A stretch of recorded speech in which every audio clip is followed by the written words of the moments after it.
By the time I got to high school, we didn't think that cigarettes were cool. Like, if anything, we thought they were cringe. We just didn't get it. So I guess the anti smoking campaigns, like all those ads, clearly worked. Smoking was down something like 70% from where it was with the generation before us. So we were going to be the generation to kill smoking cigarettes. But by the time that we graduated high school, me and all the bros had crippling nicotine addictions. So now that I'm older, looking back on this is insane, just how this whole thing went down. On this week's episode of I Was a Dumbass, I want to talk about how I managed to get a nicotine addiction in the 21st century. So this story starts in high school, where all shitty stories start. I remember my first friends actually in high school. I was shocked when I learned that he was smoking cigs.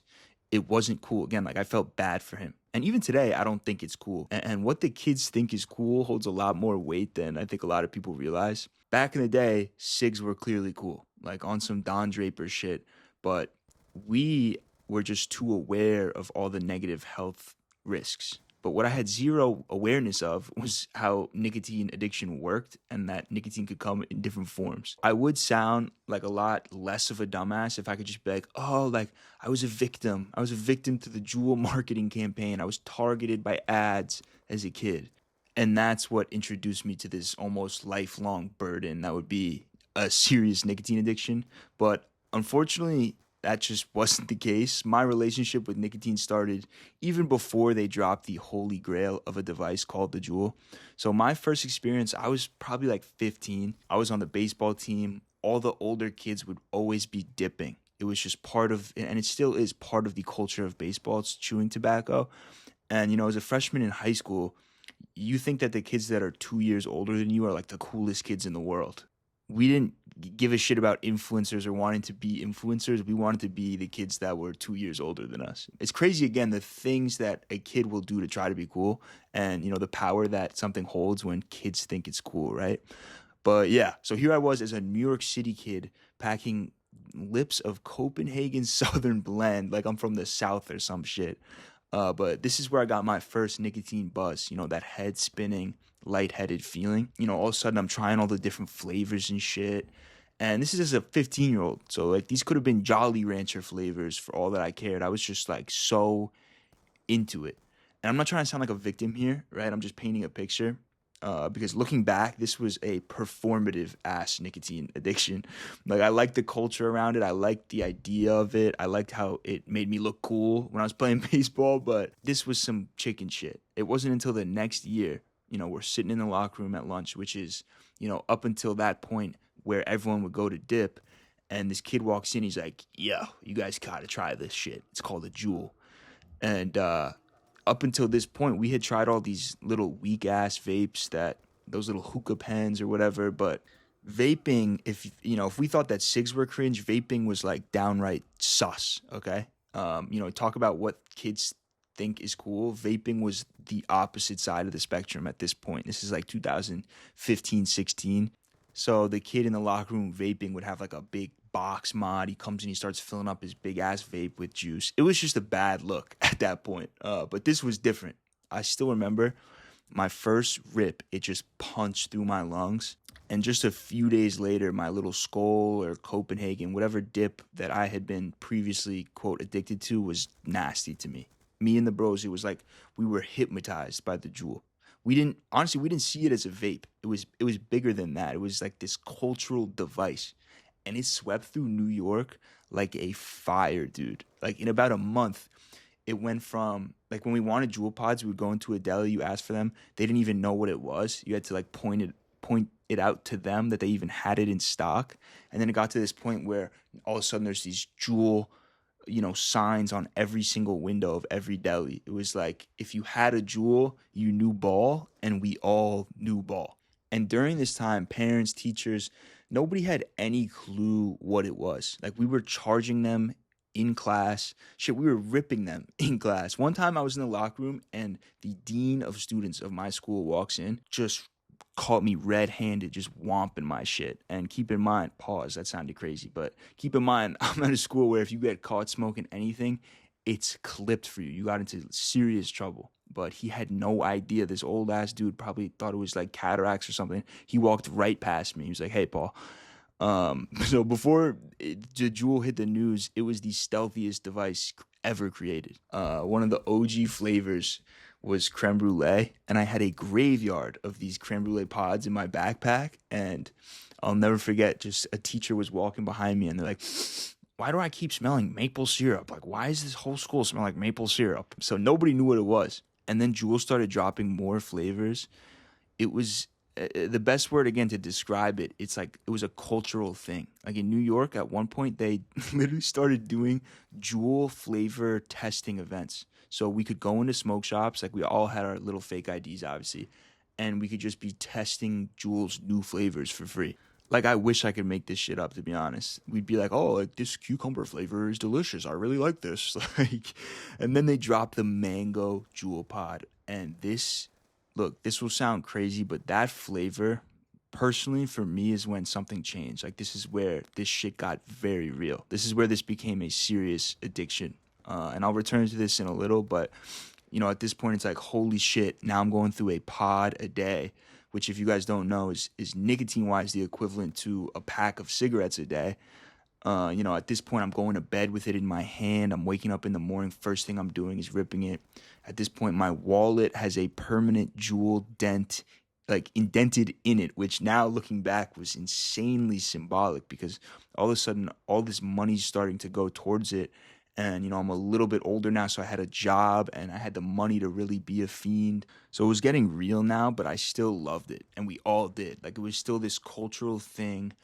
But this was the first time where it felt like, like it's not really hitting like it used to hit anymore. Now it's more like if I don't have this, I'm tweaking out. It got to the point where we were carrying around portable chargers so that when the shit died, we could charge it up again. And around this time, I remember smoking my first real cigarette at a house party. And this is when I realized, like, holy shit, this cigarette is weaker than my jewel. So with cigarettes, I never understood, like, how can someone not stop smoking them when they know that it's killing you? And I remember just thinking, like, oh shit, like, I might be cooked because this thing didn't even give me a buzz. And people can't quit this week shit. Like, what am I gonna do? Fast forward to college, surprise, surprise, everybody's juuling. I mean, I met one of my best friends because we were both taking a jewel break during freshman orientation. But this is now 2018, 2019, and this is where the government starts to get involved. All of a sudden, if you wanted to get the flavors, you had to pay more. And then boom, all of a sudden they stopped making the flavors. So the price of a pack of like mango jewel pods went from $16 to like $40. And funny story here, my friends and I, we had a little business opportunity here because one of my boys is from Russia and he was like, "Yo, they are still making mango pods in Russia." So we pulled together all our money and we just bought an insane amount of Russian mango jewel pods. If I can find some pictures, I'll put it up on the screen.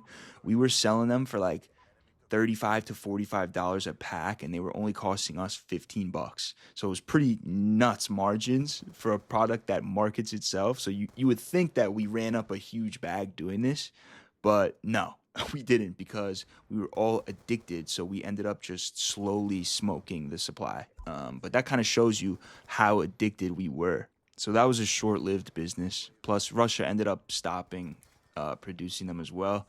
But to this day, as someone who really paid the price for the invention of the jewel, for what the jewel did, I still think the way the government handled this shit was terrible. They just said, okay, Jewel can't make flavors anymore, but we will allow millions of flavored vapes from China to be sold to the general public. Like, at least Jewel was an American company that had to apply to regulations where, all of a sudden the millions of kids are now switching to shit like puff bars, like Banana ice puff bar. if you ever opened one of those up, you were shocked when you saw that the inside was literally just cotton. So you're just heating up cotton that's been dipped in juice. And to this day, nearly 5 years later, if you walk into a gas station or a deli, you will see a rainbow of flavored vapes straight from China. So I don't know who got paid off or how any of this is still being sold to the general public. Now we got elf bars and geek bars and all these garbage bars. But for me, this was around the time where I was like, I need to hop off this vape train. This is not going to end well. When I would rip those China vapes, it was like I could feel them killing me slowly. Like cigs, you smoke a cig and you feel them killing you years later. With this, it was like, no, I think this is killing me right now, you guys. I preferred the flavorless jewel pods over that shit. But like I said, I knew that I had to stop doing this. I just, it was time. It wasn't cool anymore. But at the same time, I was hopeless. Like I couldn't, it just, I felt like I was in way too deep. I'll never forget how good it felt that first time flushing my jewel down the toilet, just being like, enough is enough. Like, I'm going to be free of this. And then how dog shit it felt having to go buy another one and then doing that again and again and again and again. When you need something just to live life and it's not like food or water, that's a shit feeling, dude. Needing another thing to worry about all the time. It's like not just your keys, your phone, your wallet. You also need your jewel to go anywhere. It's like, all right, Where's my jewel? dude, I could have gotten that sentence tattooed on my forehead the amount of times that I've said it. I don't want to even think about how much time and energy I spent looking for a jewel. As a kid, I was just kind of a moron. You're a stupid kid. You follow impulses, you learn. But as an adult, I look back and I'm like, damn, like it kind of goes back to this age old question. It's like, was I a victim or was I just being a dumbass? And I lean more towards dumbass because there was plenty of kids who didn't fall for this shit. At the time, I thought the whole flavor ban was total bullshit. And the way that Juul was basically just shut down, but all these awful alternatives were still allowed. Like, I'm not sure enough people realize if the government didn't step in, Juul would be one of the biggest companies in the entire world right now, period. Like, up there with Uber and shit. But yeah, at the time, I didn't view the whole thing as, I got taken advantage of. But now being a little older, when you kind of zoom out, it's like they kind of just figured out a new way to hook an entire generation that otherwise wouldn't have touched nicotine. So in a way, I think it's safe to say that we did kind of get taken advantage of. I know kids who actually got paid out. Like one of my friends back in 2019, he was like, yo, sign up, fill out this form, sign up for this lawsuit against Juul. And I remember my dumbass thought it was a scam. A few years ago, he ended up getting like 30 grand wired to his bank account. So huge botch on my part. But to be honest, I'm just happy I'm no longer giving any of these guys my money, whether it's Juul or Zyn or Puff Bar or whoever. Like my friend who got all that money from the lawsuit is still going through a Juul pod a day. So all that money will slowly go back to where it came from. So eventually I was able to quit. It's possible, but you will have to suffer to get out. But it is possible. It's just the definition of suffering. It's like the hero's journey where you gotta slay the dragon and come back with the treasure type shit to beat this. And I can't even say that I did it on my own. Like I had a very unique situation where I was recovering from a serious surgery and nicotine and surgery recovery don't really go well together. So I just took that chance, that time already at home, already suffering, to just suffer max and add additional suffering on top of what I was already going through. And if that hadn't happened, the chances that I would still be using this shit today is pretty much 100%. What's so crazy about a nicotine addiction is that to this day, all these years later, it's been like, I think 3 years since I've touched anything. If I'm out somewhere and I see someone ripping a Juul, my stomach literally drops. 3 years later, and it still takes self-control to not rip that shit out of their hands and just start whomping on it. So I've accepted the fact that this will be a forever thing. I will always need a certain amount of self-control to not go back. But at the same time, like the physical withdrawals, I've been through it and I'll never touch that shit again because of that. Like there's just too much at stake. It's just like kicking any other bad habit where the first step is just viewing it as poison. And anytime you use the poison, it just gets a deeper grip on your body. So if anyone listening has been thinking about quitting, short term, it blows, but so worth it just to be free. Just the peace alone that you get, not having to be a slave to something like that, makes all this short term suffering worth it. But yeah, at first, like, I mean, I got fat as fuck for a little there because nicotine, it's not only like this appetite suppressor, but when I was a kid, I was always like a little ADHD, impulsive little snack goblin. I'd get bored, I'd start like mucking something. And without realizing it, nicotine kind of filled that hole for years. So yeah, fat ass had to drop out of society for a few weeks. Like I said, I was already at home recovering, but I was in a bad state. And to this day, yeah, I still want to strangle somebody when I see them ripping a jewel. Zin, not so much, to be honest. Like Zin was kind of my last ditch attempt to stop while not stopping, and I'll get to that in a second too. But again, being free from these shackles, I'm so grateful for that to this day. So, I said in my weed video how weed it felt like was always there for me. Nicotine was truly always there for me, and that's why it's so hard to quit. Right? It's not like this huge mind altering drug. It's more like a shoulder that your brain starts to lean on. And when that shoulder's gone, like it is scary, dude, for sure. But health wise alone, it's worth it, man.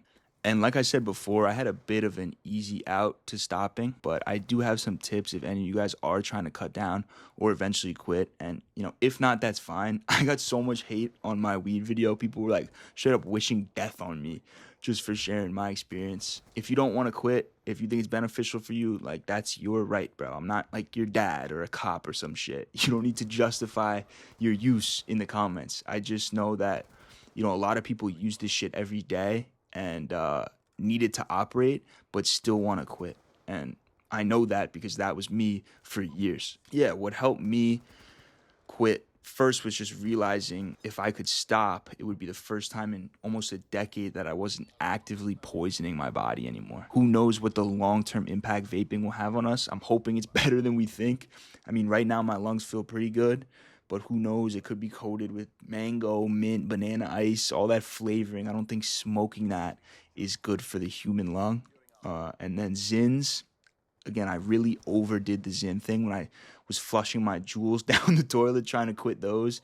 I leaned on Zins heavily, and I would put a Zyn in the same exact spot each time. It would be my little upper decky gummy in my top gum, and to this day, I have a white dot on my gums right where I used to put them. So I don't know what's good with that, but I just think that people be like, "Oh, nicotine is actually good for your brain. It's just like the way that it's like okay, but." I don't know of any healthy ways to get that into your system without there being some type of health consequence. So I don't know. I've focused on that. But the thing with nicotine is that you can't just cold turkey it. Like you can, but you really shouldn't. So whatever your daily intake is, you need to slowly bring that down because the withdrawals are real, especially if you're using it like I was, which was 24/7. Like if you're self-medicating with something and you take that medicine away, even if it's literal poison, your body is going to miss that poison. What's so crazy about a nicotine addiction is how hard it is to articulate why you even need it. Like, because at first there's this buzz, and this buzz, man, I have a smile on my face just thinking about it. Like, you can never replicate those first couple buzzes. And the really dangerous thing, it's like the longer that you go without it, the closer you get to that buzz. You'll never get that buzz like it was. You're always chasing a dragon, but you get closer the longer you go without it, which is why nicotine is such a snake, why it's one of the most addicting substances of all time. Like it's been years since I've touched it, yet the nicotine addict part of my brain is like, damn, I wonder what that buzz would be like because it's been years. So that's why it's so bad. And nicotine salts too. I never see this talked about.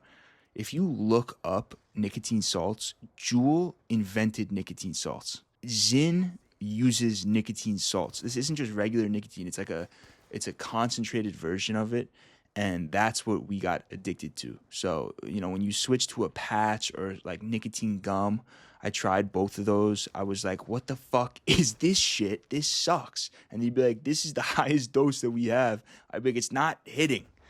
But they do help with like the actual physical withdrawals. But just be prepared, there will be no enjoyment. And regular gum too. When I first quit, I was going through like these huge cases of gum every single day. Just the oral fixation pause of gum.